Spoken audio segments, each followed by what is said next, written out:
आज हम देखेंगे कि गडियाली प्रिंसिपल क्या है।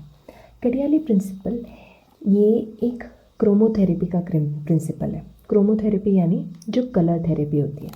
अब कलर थेरेपी को नॉर्मली अगर आप इसे गूगल भी करोगे तो कलर थेरेपी को लोग सूडो साइंस समझते हैं।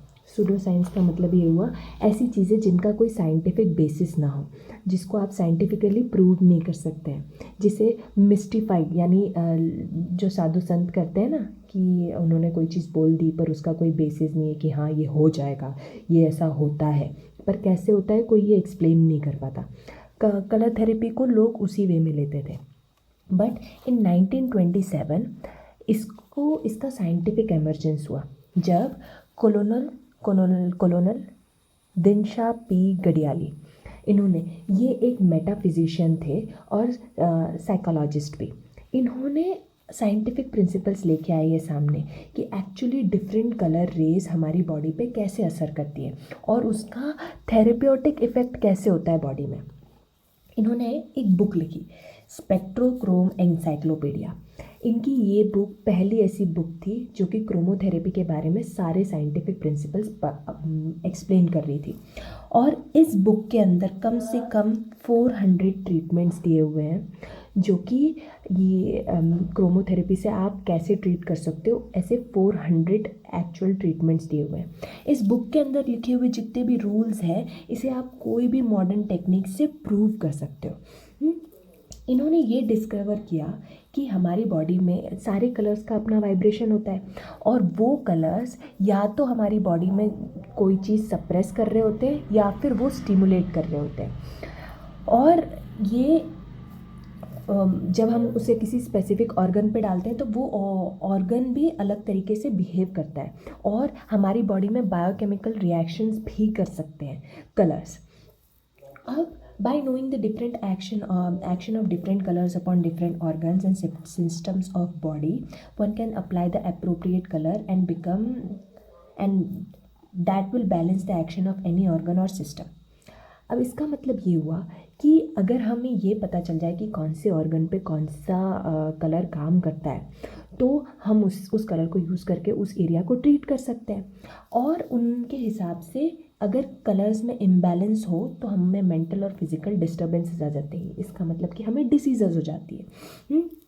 वैसे भी ये कलर हीलिंग क्रोमोथेरेपी का एम ही यही है कि आप अपनी बॉडी को नॉर्मल बैलेंस में लेके आओ कलर्स के थ्रू। अब उन्होंने ये भी नोटिस किया कि हमारी बॉडी के कुछ पार्ट्स ऐसे हैं जो कि कलर्स को ज़्यादा अच्छे से रिस्पॉन्ड करते हैं, जिन्हें हम चक्रास के नाम पे भी जानते हैं। अब चक्रास क्या होते हैं? ये चक्रास, सपोज ये हमारी स्पाइन है। अब स्पाइन पे सर्टन पॉइंट्स यानी सबसे नीचे वाला चक्रा जो है वो हम रेड कलर में एज्यूम करते हैं, फिर उसके जस्ट ऊपर वाले चक्रा को हम ऑरेंज कलर में एज्यूम करते हैं, फिर उसके जस्ट ऊपर वाले चक्रा को हम येलो कलर में एज्यूम करते हैं, फिर उसके ऊपर वाले चक्रा को हम ग्रीन कलर में एज्यूम करते हैं, फिर उसके ऊपर वाले चक्रा को ब्लू कलर में, फिर उसके ऊपर वाले को इंडिगो कलर में, और लास्ट जो क्राउन चक्रा है उसे हम वायलेट या पर्पल कलर में इमेजिन करते हैं। ये वंस अ टाइम सिर्फ एक इमेजिनेशन था, बट गडियाली ने इस चीज़ को प्रूव कर दिया। मिस्टर गडियाली ने ये प्रूव कर दिया। अब उन्होंने इस चीज़ को डीमिस्टिफाई कैसे किया? उन्होंने क्या किया कि उन्होंने कुछ केमिकल कंपाउंड्स लिए, केमिकल एलिमेंट्स लिए, और उन केमिकल एलिमेंट्स को, सपोज कि ये केमिकल एलिमेंट्स है तो इसको उन्होंने हीट किया तो उन्होंने देखा कि इस एलिमेंट्स में से कुछ लाइंस निकल रही है, ऐसी अलग अलग कलर्स की लाइंस निकल रही है, कुछ डार्क लाइंस निकल रही है। और इसको किसके थ्रू देखा?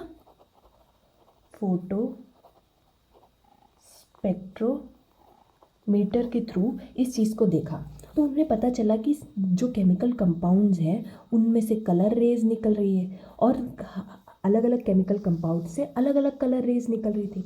इसका मतलब उन्होंने ये प्रूव कर दिया कि केमिकल कंपाउंड्स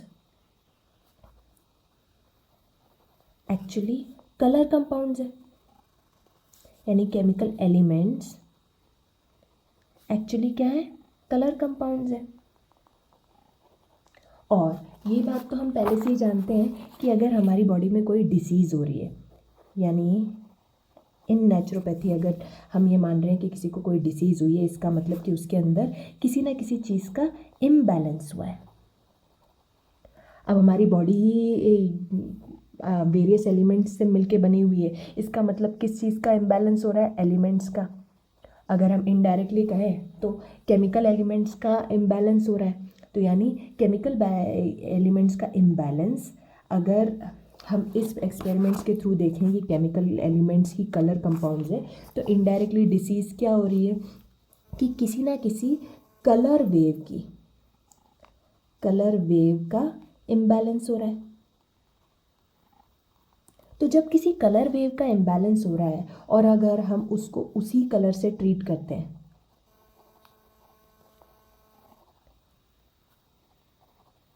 उसी कलर से अगर हम उसे ट्रीट करते हैं तो वो एरिया ठीक भी हो जाएगा। तो उन्होंने इसी के ऊपर आगे काम किया। उन्होंने आगे क्या किया कि उनने आगे ये बताया कि हमारी बॉडी अकॉर्डिंग टू हिम हमारी बॉडी ऑक्सीजन, हाइड्रोजन, नाइट्रोजन और कार्बन से मिलके बनी हुई है। फिर उनने इन चारों को एक एक कलर असाइन कर दिया, यानी उनके केमिकल कंबशन के हिसाब से जो कलर उन्हें सूटेबल लगा, उन्होंने ब्लू, रेड, ग्रीन और येलो ये चारों कलर्स स्पेसिफिक देखे जिससे हमारी बॉडी बनी हुई है। अब उनके हिसाब से अगर इन चारों कलर्स में या फिर इनके कॉम्बिनेशन में किसी भी कलर का अगर इम्बैलेंस हुआ या वो आउट ऑफ बैलेंस गया तो क्या होगा कि हमारी बॉडी में फिजिकल और मेंटल प्रॉब्लम्स होना शुरू हो जाएगी, यानी हमें डिसीजेस होना शुरू हो जाएगी। फिर उन्होंने ये देखा कि अगर हम इन कलर्स को, जिन कलर की डेफिशिएंसी हो रही है, अगर उन कलर को अगर बॉडी में इंट्रोड्यूस कर देते हैं, तो अगर उस कलर को बॉडी पर डालते हैं और बॉडी को उससे ट्रीट करते हैं, तो इससे ये होता है कि बॉडी जो केमिकल्स की कमी हुई थी उसको बॉडी में री इंट्रोड्यूस करती है, यानी कि हमारी बॉडी खुद ही उन चीज़ों को मैन्युफैक्चर यानी बनाने लग जाती है। इसको वो कहते थे कलर केमिस्ट्री। अब इसको करने के लिए उन्होंने क्या बनाया, एक स्पेक्ट्रोक्रोम बनाई, ऐसी मशीन बनाई जो कि क्या है, ये एल्यूमिनियम कलर प्रोजेक्टर है। ये सपोज़ कि अगर ये एक इंसान बैठा हुआ है तो इसके ऊपर अगर इसकी इस वाले पार्ट पे अगर हमको रेड कलर देना है तो ये उस पर वो कलर को प्रोजेक्ट करेंगे उस एरिया पे, जिससे उसकी बॉडी की डेफिशिएंसी ठीक हो जाएगी और फिर वो ट्रीट हो जाएगा। अब ये चीज़ काम कैसे करेगी, इसका प्रिंसिपल क्या है एग्जैक्टली, ये चीज़ करेगी कैसे काम, अब उसके लिए आता है उनकी ये कलर व्हील। उन्होंने अपनी समझ से एक कलर व्हील बनाई। उन्होंने पहले ग्रीन कलर सबसे देखा कि ग्रीन कलर सबसे ज़्यादा इम्पॉर्टेंस रख रहा है, क्यों, और उन्होंने उसको फिजिकल इक्विलिब्रेटर बना दिया। इसका मतलब ये हुआ कि अगर बॉडी में कोई भी फिजिकल प्रॉब्लम हो रही है तो उसको ग्रीन कलर दे दो, वो ग्रीन कलर उसकी बॉडी का वो इम्बैलेंस बैलेंस कर देगा। वहीं उन्होंने जस्ट उसके ऑपोजिट रखा मेजेंटा कलर। ये है इमोशनल इक्विलिब्रेटर। अगर बॉडी में कहीं पे भी इमोशंस की वजह से इम्बैलेंस हो रहा है तो उसको मेजेंटा कलर दे दो, मेजेंटा से ट्रीटमेंट करो उसका, तो वो ठीक हो जाएगा। अब उसके बाद में उन्होंने ग्रीन से पहले यानी इंफ्रा ग्रीन कलर्स, ग्रीन से पहले आने वाले जितने भी कलर्स हैं उनको कहा कि ये हमारी बॉडी पे स्टिमुलेटिंग इफेक्ट देते हैं, यानी ये किसी भी एरिया को स्टिमुलेट कर देंगे, यानी वहाँ पे किसी भी चीज़ का प्रोडक्शन या सर्कुलेशन बढ़ा सकते हैं। अब इसमें स्पेसिफिकली एक स्कारलेट कलर है जिसको सर्कुलेशन स्टिमुलेंट कहा गया है कि उनके हिसाब से सर्कुलेशन को सबसे अच्छी तरीके से स्टिमुलेट स्कारलेट कलर करता था। वहीं ग्रीन के बाद वाले यानी अल्ट्रा ग्रीन कलर्स हैं वो सारे सूदिंग इफेक्ट देते हैं, यानी ये वाला स्टिमुलेटिंग इफेक्ट दे रहा था, अब ये सूदिंग इफेक्ट देगा।